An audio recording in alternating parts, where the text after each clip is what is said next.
మేము అందరం విజ్ఞప్తి చేస్తున్నాము.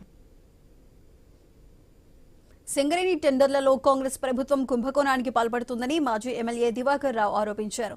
కాంగ్రెస్ పాలనలో సింగరేణి సంపద దోపిడీకి గురవుతుందని తెలిపారు. మంచిర్యాల జిల్లా శ్రీరాంపూర్ ఏరియా జీఎం కార్యాలయం ముందు తెలంగాణ బొగ్గుగని కార్మిక సంఘం ఆధ్వర్యంలో ప్లకార్డులు ప్రదర్శిస్తూ ధర్నా చేపట్టారు.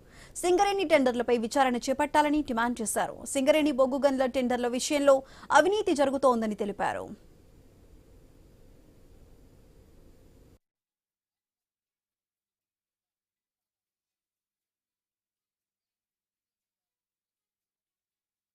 సింగరేణి నిర్వీర్యం చేయాలనే ఉద్దేశంతో టెండర్లో చేస్తున్న కార్యక్రమాన్ని అడ్డుకోవడానికి అన్ని జీఎం కార్యాలయాల వద్ద ఈరోజు ధర్నా నిర్వహించడం జరుగుతుంది.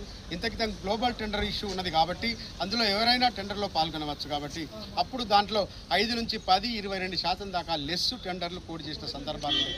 కానీ ఈరోజు సైట్ విజిట్ సర్టిఫికేట్ అనే విధానాన్ని పెట్టి కేవలం వాళ్ళ అన్యాయులకు మాత్రమే సర్టిఫికేట్లు ఇవ్వడం వల్ల వాళ్ళు మాత్రమే కూడబలుకొని ఒక రింగుగా ఏర్పడి 7 నుంచి 12% ఎక్సెస్ టెండర్ వేసి కొన్ని వేల కోట్ల రూపాయలు సింగరేణికి నష్టం జరిగే ప్రక్రియ స్టార్ట్ అయింది. నిరసిస్తూ అవసరమైతే తప్పనిసరిగా సింగరేణిలో నిరవధిక సమ్మెకు పిలిపించి కార్మికుల మద్దతుతో కలిసి వచ్చే అన్ని సంఘాల మద్దతుతో సింగరేణిలో సమ్మె సక్సెస్ చేసి